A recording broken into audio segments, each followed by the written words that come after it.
Hi, we are Normandie. I'm Philip, I do vocals. I'm Håkan, guitarist, and you are watching DutchScene.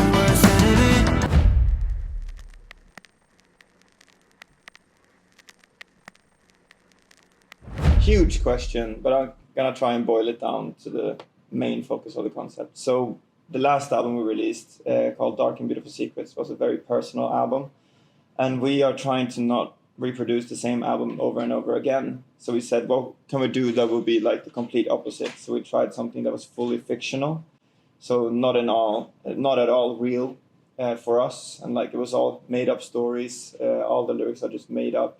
And we tried to imagine in the future what could happen with the world. And I don't know, for some reason we were talking about, I know one specific time we talked about caffeine and like how much caffeine your body can take. That you can take like 800 milligrams of caffeine or something, maybe not anymore. Wow. And what if that would happen then with the intake of happiness, sort of like with dopamine and stuff like that. So sometimes a new thing now, for example, in social medias is, especially for the younger generation, is dopamine cleansing, which is just people basically not scrolling at all for a month or something like that, or half a year. So yeah, we just found that to be really interesting and said just the main concept could be like what happens to the world in 50 years if we just keep on going like we will do right now, and what if dopamine had to be like a drug that you had to prescribe in the future. Much like caffeine is not really a drug, but it's something you take every day, and it's very normal for you to just take something that lifts you up. But what if that was also happiness? So it became quite interesting in that regard. Yeah, we're massive fans of Black Mirror. So, yeah. It's a little bit of touching on that area, I guess. Yeah.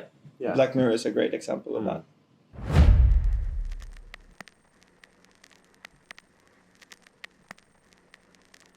It's probably not the inspiration for the entire album, but we love it so much. Like their sense of making things uncomfortable in a way, like because you can almost touch on their reality, but it's not really there. That's something that's genius in many ways. But no, it's not the biggest inspiration for the album. It's. I don't think we talked about Black Mirror at all during the writing of it, but I know that when we started talking about music videos and when we started talking about the visuals overall for the album, we talked about Matrix, we talked about Black Mirror, and we talked about, I guess, like Blade Runner and stuff like that. So it came in more like a visual and like mood thing rather than actual songwriting, but it definitely fits the vibe of the album.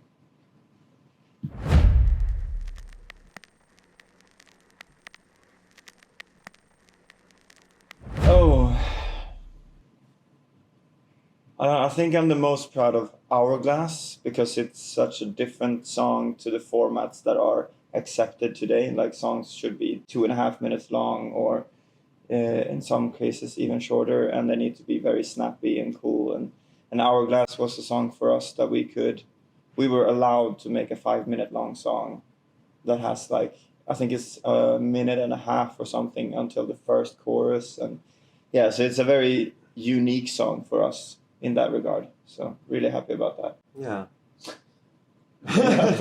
Ska du göra det är video allting. Okay. Also, it was really fun to write Hourglass, to like not think about any pop script or anything. Like this part has come here and here and here. We just went nuts. Yeah. And we said like this song is not going to be played on radio anyways, but we want to have it as a single. And then we got asked to do radio versions. We did radio versions, and I don't know, they took off because the whole song's concept and like I think the reason why our fans like it is because they can really feel that it's honest, and it should be 5 minutes long, and Yeah. so I'm happy that way. I should have seen it coming from miles. What does it on the edge of a knife? I need that. I guess it's in love with that headache. My head is not one with my heart. I swear that I'm all out of hope. So fill me up with serotonin. Fill me up with serotonin.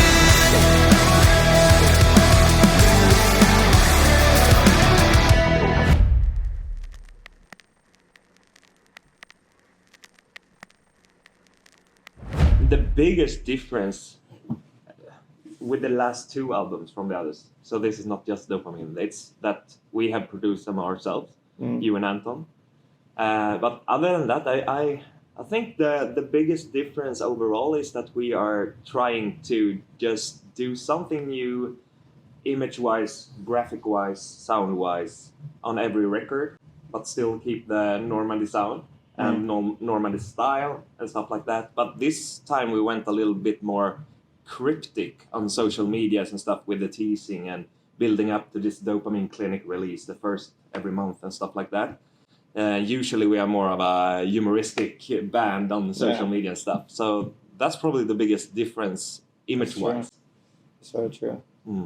We usually try to be funny on social medias and like, I guess like get likes and stuff and trying to be humoristic, like you say. But now it was more of a gamble to build this world that we visionized, I guess, visionary. I don't know how to say that. It was a big task to get everybody, because we had this feeling, like the dystopian feeling about the entire album and stuff, and to get everyone else into the same feeling, that was a task, but I think it worked quite well. Yeah, I think so. Yeah.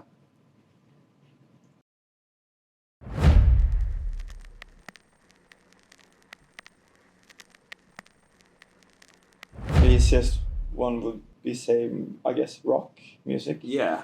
But yeah, I kind of enjoy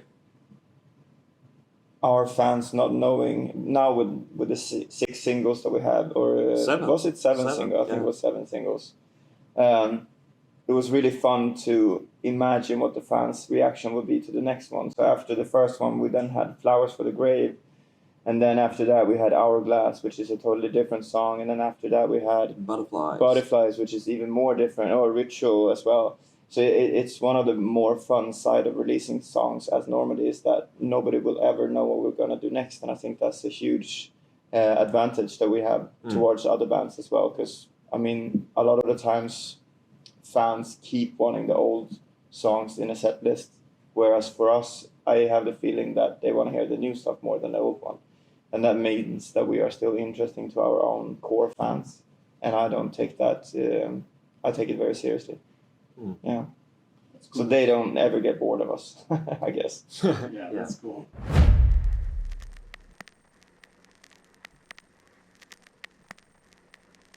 I think we have different focus areas, but everyone is involved with pretty much every decision. And we're all very creative and collaborative, but we have focus areas, like you say. Yeah. So maybe I bring out, because I write most lyrics, I might bring out an idea from a music video. But I don't do anything else than that. So I bring an idea to the table and we discuss it and we'll try to make it come to life. You know what I mean?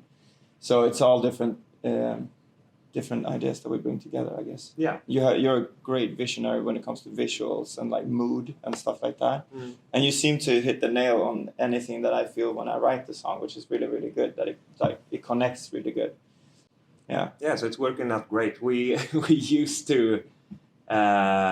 It's quite new to us to have focused areas because we used to be everyone in the same thing for everything, like everyone's opinion. It took ages to come up with the smallest little Instagram post or whatever. So we're trying to you focus on that, you focus on there, and then we meet here and decide together. So now on tour, for example, you post anything you want on our social medias, and I do anything I want to our stage show, sort of.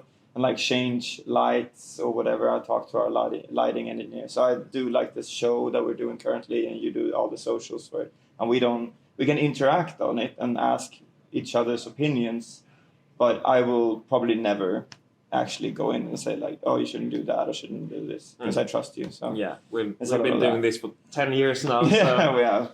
Yeah, it's a long time.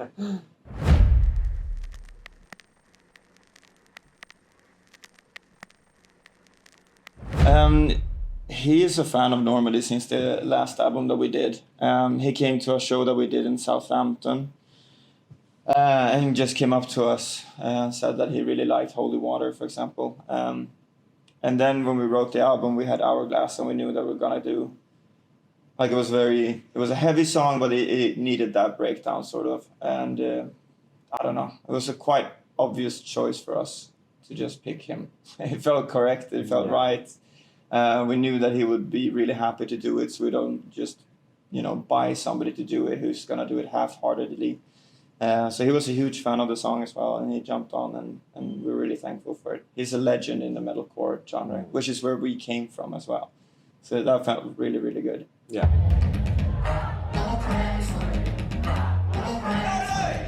When the darkness comes and no one's by your side, I will pray for you. You swear to God and then you wake up, covered in your makeup, never gonna figure it out. You're losing faith in what you made up, pass over or pass out. Drunk on holy water.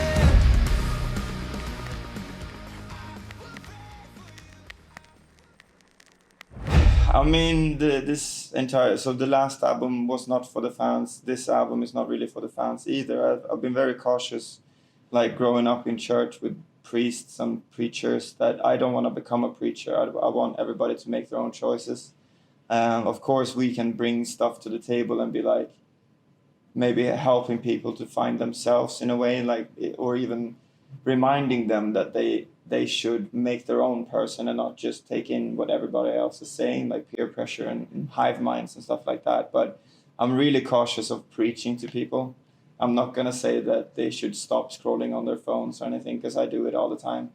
So I think one of the most important messages that we can bring, I guess, to some people is like, just look inwards and trying to figure out who you really are. Like, if you make a choice, is it really your choice, or are you just doing it for somebody else? And then, find your own person and be very honest to yourself, because it's just going to help you in all situations. And I think people will know when you're being completely yourself instead of trying to be somebody else. I think that's really important. So if I'm preaching to somebody, it's going to be that message, But yeah. Yeah, other than that, we just hope that people who listens to our music feels better afterwards. Yeah, I mean, like on this tour, we have seen the biggest impact change. Definitely, yeah. For us, from our perspective, because people has been singing their heart out. You can see people are enjoying it. It's the best time for us. Yeah, like it's incredible.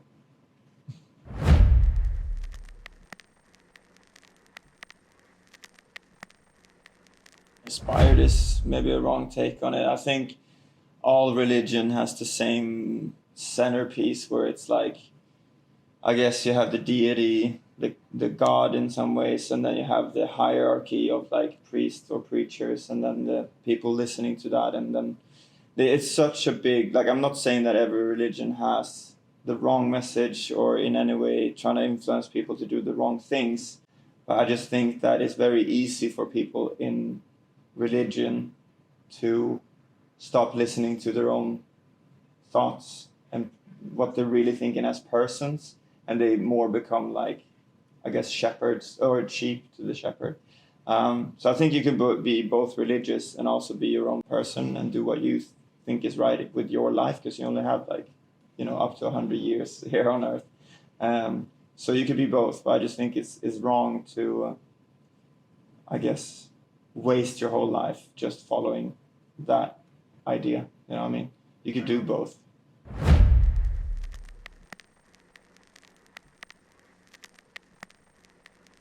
It's going so good. Yeah.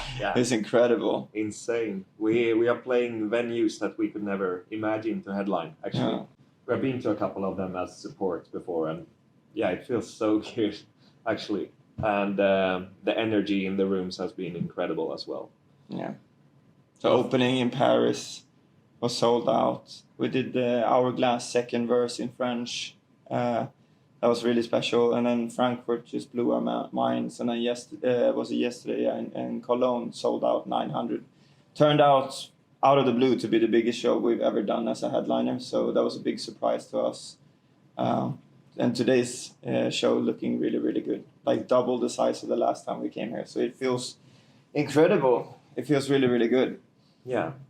I haven't really thought about, like, I guess, the numbers or the sizes, but then when you step into the venues, you can really feel it, that it's going to be a different show since the last time we came here. You know, it's just wild. It's big.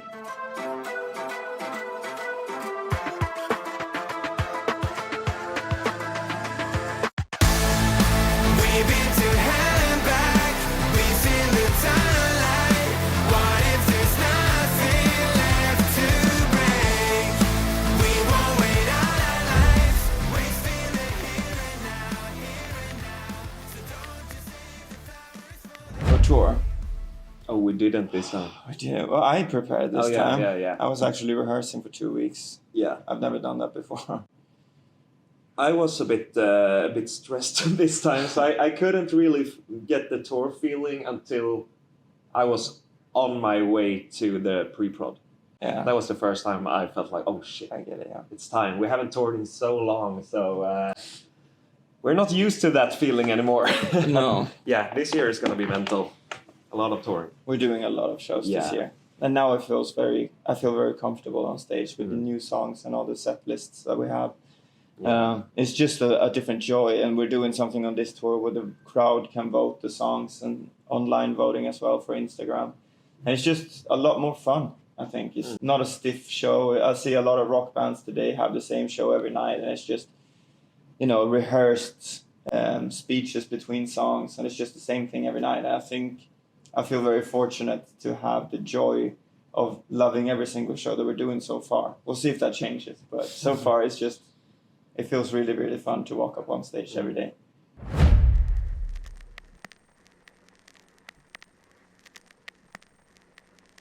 Yeah, every night. And them giving them all they have to us as well means a lot. Yeah. It's a huge difference when they really go for it. And you can feel that in some songs specifically. They jump and they sing very loud.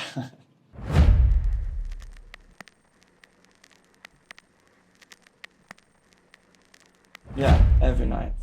And them giving them all they have to us as well means a lot. Yeah. It's a huge difference when they really go for it. And you can feel that in some songs specifically. They jump and they sing very loud.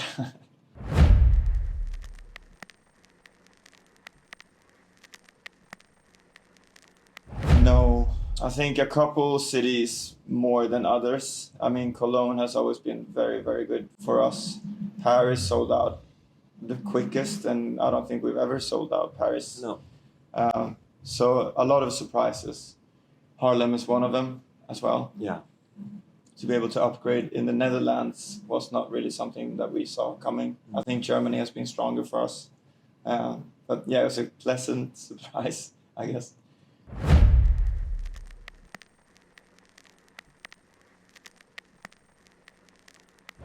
Oh, that's always so different from like the favorite songs to record or sing or whatever. But like the performance-wise, I think currently Colorblind, I think.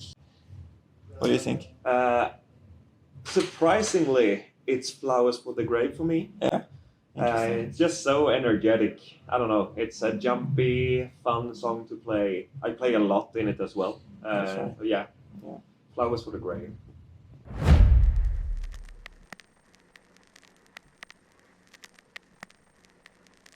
Yeah, sometimes before I go on a tour, I look what other bands are doing, and I think one thing that I hope that people feel is that we have a lot of happiness on stage, that we are genuinely happy on stage.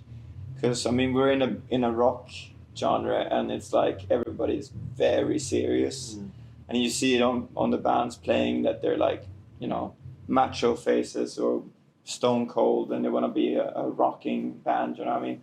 And we are heavy sometimes, and we can do sing-alongs and like, but I want people to leave and be like, fuck, they had fun on stage tonight, you know what I mean?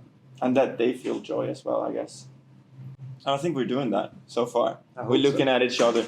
Do you remember when we toured like years ago, and you don't remember watching each other on stage at all? It was like, you blacked out the entire show, sort of, and then you came off from like, how was that for you? But now we are so relaxed that we're like looking at each other, and like you can see if you're having a good time or if maybe your inner mix is wrong, and I can see that on you, and it's really, really fun. Yeah, it is. I can look at Anton and I think the crowd realizes or sees that we are having a lot of fun, and that's important.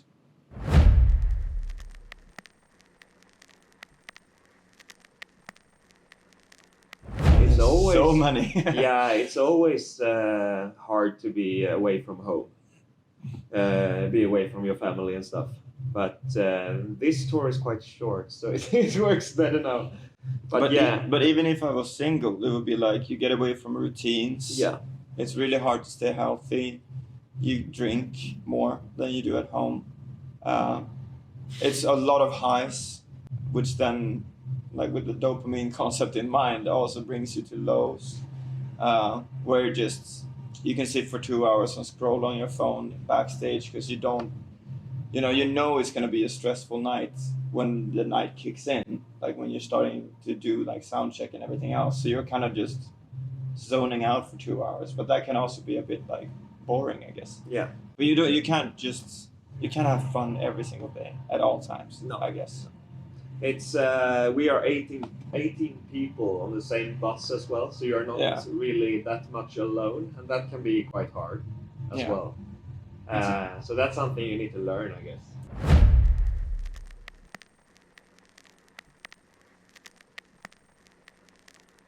Anything you want to tell the Dutch audience specifically?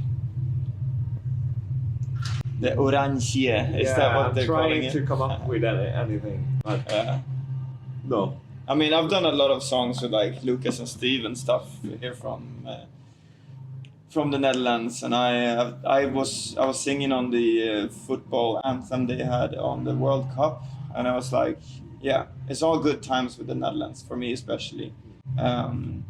So yeah, can't wait to come back, and hopefully we can upgrade again to a bigger venue. Yeah.